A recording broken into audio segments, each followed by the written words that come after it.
students for various disciplinary offenses on the foreign scene. The United States Secret Service kills man who attempted to break into secure perimeter at President Donald Trump's Mar-a-Lago resort in Florida. Good evening, this is News at 7 on Western Spring Television. My name is Okpayemuni. The All Progressives Congress APC has secured victory in 5 of the 6 chairmanship seats contested in the Federal Capital Territory Area Council elections, while the People's Democratic Party PDP won the remaining seat. Results declared by the Independent National Electoral Commission today showed that the APC won the Abuja Municipal Area Council, Abaji, Buari, Kwali, and Kuje Area Councils, while the PDP emerged victorious in Gwagwalada Area Council. In Gwagwalada Area Council, the PDP candidate Mohammed Kasim was declared winner after polling 22,165 votes to defeat the APC candidate Yahya Shehu, who secured 17,788 votes. While in the Abuja Municipal Area Council, the APC candidate Christopher May Kalangu was declared the winner of the chairmanship poll with 40,295 votes. The African Democratic Congress ADC came second with 12,109 votes, while the People's Democratic Party polled 3,398 votes. Similarly, Daniel Nuhu of the APC was declared winner of the Kwali Area Council election after polling 17,032 votes. APC candidate Danjuma Chekwolo also won the Kuje Area Council chairmanship election with 17,269 votes. In the meantime, the Independent National Electoral Commission INEC has declared Joshua Ishaku as the winner of Buari Area Council chairmanship election in the Federal Capital Territory.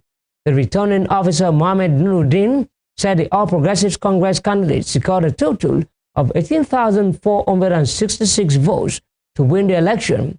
The candidate of the African Democratic Congress ADC polled 4,254 votes, while that of the Zenith Labour Party secured 3,515 votes. The Supreme Court had recently affirmed Mr. Ishaku as the lawful chairmanship candidate of the APC for the Buari Area Council. Meanwhile, INEC declared Umar Abdullahi Abdulbakar of the APC winner of the chairmanship election for the Abaji Area Council in the Federal Capital Territory. Mr. Abubakar polled a total of 15,535 votes to defeat his closest challenger, the Young Progressives Party candidate, who received 5,357 votes. In Kano State, the All Progressives Congress APC has won the Ungongo and the Kano municipal by-elections for State House of Assembly. The by-elections held on Saturday were conducted to fill 2 seats vacant after 2 lawmakers died hours apart in December 2025. Both deceased legislators, members of the New Nigeria People's Party (NNPP), are the fathers of the winners of the by-elections.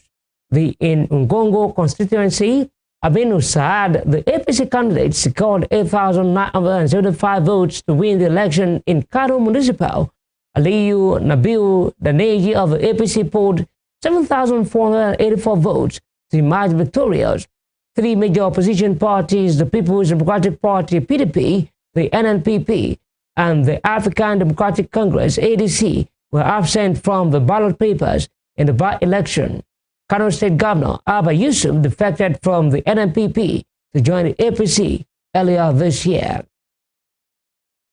The People's Democratic Party (PDP) has inaugurated a special legal team to handle election petitions arising from the February 21, 2026 area council elections in the Federal Capital Territory. This comes as the opposition party congratulated its candidates who emerged winners in the chairmanship and councillor elections. In a statement by the party's National Publicity Secretary, Ini Ememobong, the PDP acknowledged the victories, noting that the number of wins was lower than expected was significant given the alleged irregularities during the polls. A member Bong claimed that there are reports and video evidence indicating voter intimidation and unlawful conduct will influence the outcome of elections.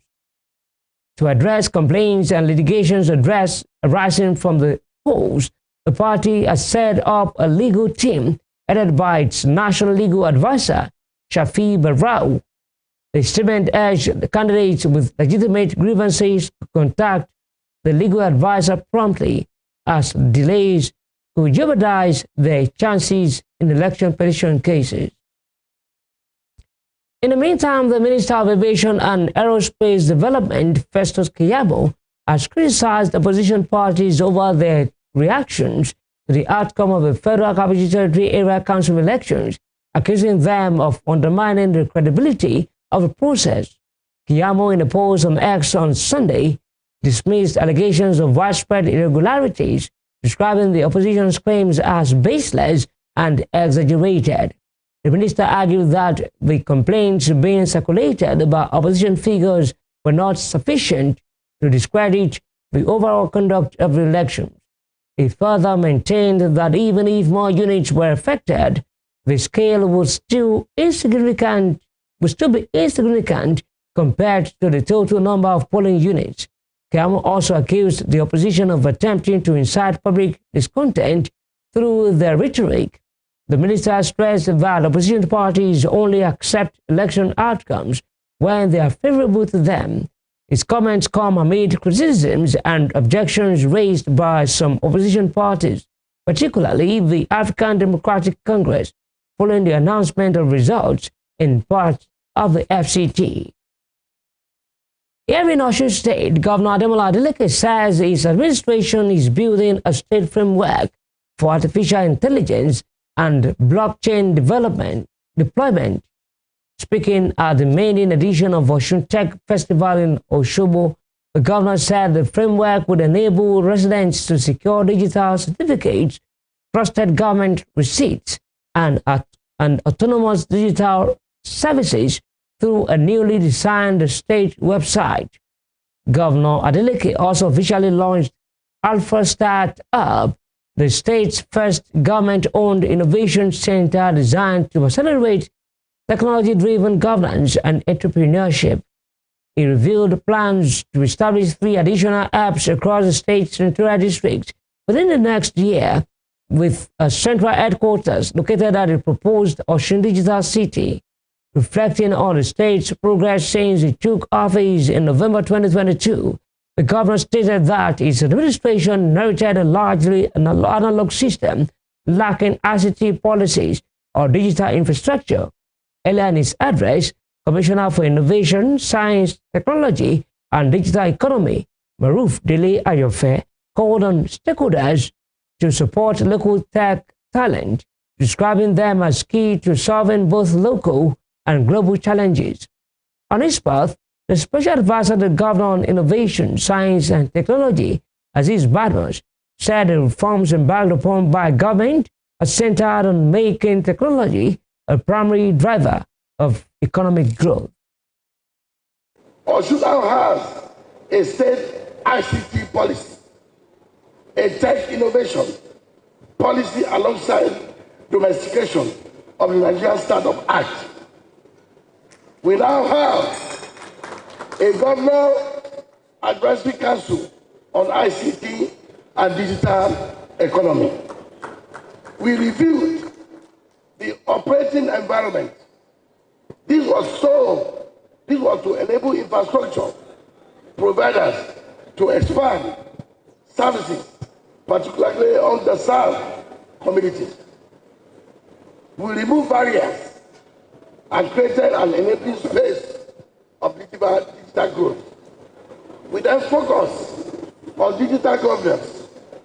Our objective was clear: bring governance closer to the people and improve the ease of doing business. We are building a supportive ecosystem where homegrown talents can thrive and compete favorably on the global stage. As we celebrate innovation today, I urge you all to also look forward to the Osun Tech Talent Program that is coming on soon. Events like this sparks innovation, ideas, and also bring together investors that can help spark digital creativity and also in general the economic growth, because the more founders you have, the more economic engagement you get, because yeah, whether we like it or not, they are going to also it's more of a circular economy within the system. But socio-economic rights and accountability projects, Rabas urged President Bola Tinubu to direct the Minister of Communications, Innovation and Digital Economy, Basuti Jani, to immediately withdraw the lawful interception of Communications Regulations 2019, describing them as unconstitutional, unlawful, and inconsistent with Nigeria's international obligations. The organization also called on the president to initiate a transparent and inclusive legislative process to ensure that any lawful interception framework complies with constitutional safeguards, judicial oversight requirements, and Nigeria's international human rights obligations. According to a statement by the organization's deputy director, Kolawole Oluwadare, Serap's request followed allegations by former Kaduna State Governor Nasiru El-Rufai by the National Security Advisor Nuhu Ribadu had his phone conversation intercepted. Serap said that it would take legal action if its recommendations were not implemented within 7 days of receipt or publications of a letter. The Chief Justice of Nigeria, Kudirat Kekereekun, will on Wednesday swear Justice Joseph Oyewole as the Justice of the Supreme Court of Nigeria. The ceremony is scheduled to be held at 2 p.m. at Courtroom 2 of the Supreme Court Complex in Abuja. Justice Oyewole was, until his elevation, a Justice of the Court of Appeal and presiding Justice of the Enugu Division and joined the Apex Court bench as part of ongoing efforts to strengthen the judiciary. The statement issued on Sunday by the court's Director of Information and Public Relations, Dr. Festus Akonde. The appointment was described as a step towards reinforcing the capacity of the Apex Court to deliver fair and timely judgment. The University of Abuja has approved the expulsion of 28 students for various disciplinary offenses, including alleged examination malpractice, cultism, and result falsification. A statement issued by the Acting Director of Information, Habib Yakub, the expulsion followed the consideration of the report and recommendations of a student disciplinary committee. It listed the offenses committed by the affected students to include alleged threat to life and assault, conspiracy, burglary, theft, court-related activities, possession and use of hard drugs. He said the expelled students were also accused of falsifying O-level results uploaded on the university portal for admission, as well as failing to appear before the disciplinary committee after repeated invitations. According to the statement, the Senate approved the withdrawal of certificates of 15 former students who failed to honor invitations by the committee despite several notices. The Senate exonerated 9 students after investigations and warned 33 other students over various infractions, including conspiracy, postal racketeering, and fighting. The National Agency for Food and Drug Administration and Control, NAFDAC, has uncovered a warehouse stocked with banned, fake, and unregistered cosmetic products valued at over 3 billion naira in Lagos State.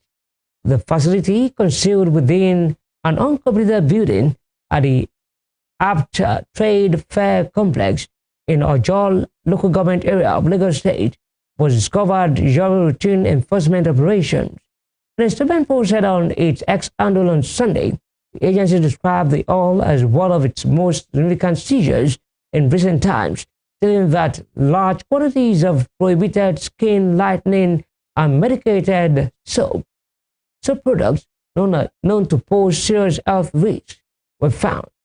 It added that the warehouse manager has been invited for further questioning as enforcement actions continue. NAFDAC warns that the sale and use of products pose serious health risks to consumers. Still to come, NDLEA operatives arrest Lagos real estate developer with drug. We'll bring you more on this when we return.